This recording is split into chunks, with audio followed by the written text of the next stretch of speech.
A blessed day to you, all my sports to the bone people. Thank you all for tuning in.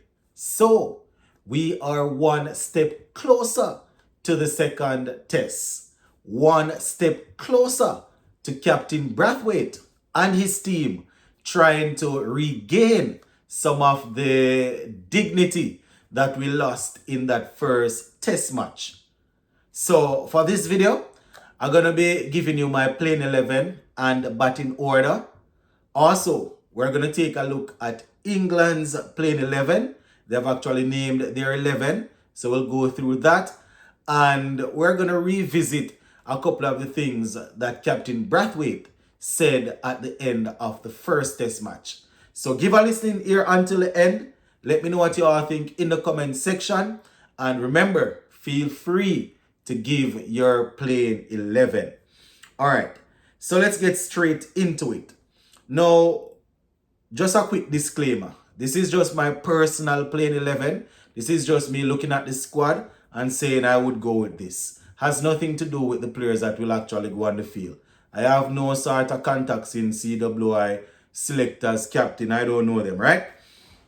So the first test match we lost badly. 2.5 days, I would say. 3 days. If you want to give them a little leeway. 3 days. Lost by an innings and over 100 runs. Right? So it might sound really difficult to say that play the same playing 11 because for you to get ball out twice under 150, then it means that something would have drastically went wrong, right? But seeing that it's not a huge squad, and if we rotate or switch it up, I don't really see how much of a difference it's gonna make. How we have to look at it is that the guys that got an opportunity in the first test match, they would have to just call that or use that as say they were getting more acclimatized to the conditions, saying that they were getting, getting their feet wet. Because if we go put a couple of other people out there, it might be a case of after the game, we hear the captain and the coach come out and say, right now, we had a couple of new guys in, so they had to get their feet wet. We might hear them sort of things. So for this game, I am going Captain Craig Brathwaite once again and the youngster Michael Louis. Now, I see where quite a few people they are saying that Brathwaite needs to be kicked out of the team. He needs to be dropped. They need to dash him away, fling him away. But I have to put emotions aside, and I know that I'm not going to do that. Looking at this squad that of players that we have over there, I'm not going to do that. So Captain Brathwaite and Louis will open. I will talk about what I want from these guys closer to the game. Number 3, we're going Kirk McKenzie once again. Bringing some hopefully some counter-attacking shots or some counter-attacking cricket. Alec Arthanes, Hodge, Jason Holder, Joshua De Silva, Alzari Joseph, Gudikish Moti, Shamar Joseph, Jaden Seals. So basically the same team.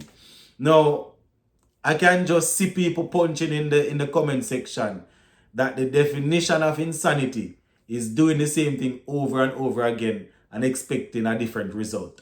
But I have always said that, especially when you go on a tour with youngsters, I like to give them at least 2 games to really see what they are going on with, especially where the batting is concerned.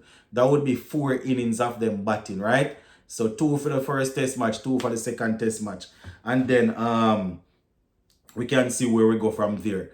But with this team going up against England at home, I would be delusional if I had said that I expected them to go there and just blow England away.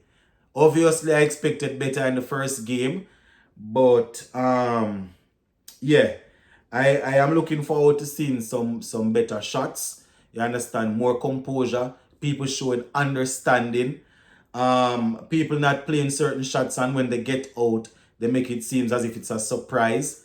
After playing some wild shots. That is why I'm thinking that for the people that are saying that we need to import majority of the T20 players. I don't know how that's going to go, because these guys, some of them will just come, face 10 balls, then try to hit 2 6s, and when they get out, they look on the button, and walk off. You understand? So we're going to go with the same team here for the West Indies, right? Before I talk anything more about that, England, they have one change. James Anderson, who has retired, he's out, and in comes Mark Wood. Remember, England said that they are planning for the future. James Anderson, 41, leaving. Mark Wood, what? I think 34, injury prone, and he's the one replacing James Anderson as a pace bowler, right? 34. We know that he's probably going to be difficult to deal with. His pace is going to be top notch, especially if he's able to get some help from the conditions. It's going to be good. Watching him, probably not so good for our batsmen, but he's definitely going to be looking to hit those top speeds. So they have Zach Crawley, Ben Duckett, Ollie Pope, Joe Root, Harry Brook, Ben Stokes, Jamie Smith, Chris Wokes, Gus Atkinson, Mark Wood, and Bashir. That is the spinner. So that is the unit that England think they can use to secure a series win. Now, talking about series win, the West Indies players, they should still be looking or still be eyeing that up. So the idea should be for this test match starting tomorrow. The idea should be to go out there and try to see if they can level the series. Try to see if they can secure a series win. It's easier said than done. But if I am to go by the words of Captain Brathwaite, the guys are all positive, and the guys, they have learned from the first game, and they are ready to go. Right? They have learned from the first game, and they are looking forward to playing this second game to see if they can give a better account of themselves. Now, Coach Andre Coley, he also spoke after the first game, and according to him, there were a lot of positives. So I am looking to see if those. I can't hardly say this thing with a straight face. I don't know how they do it. I can't say it with a straight face. So according to him, there are a lot of positives. So I'm hoping that the guys will build on those positives that they had from the first game, and they will look to do better. I am mostly zooming in on the batsmen because the bowlers did fairly well, and I am thinking that the same thing will happen again in this game. The bowlers will hold up their end. The batting is where we are lacking. So let us hope. Hope isn't in the team, but let us hope, because Brathwaite and Andre Coley, they are saying that the team showed that they can compete and they can beat England in England. So let us see. Go and leave it right there, so for now. Big up on yourself, my people.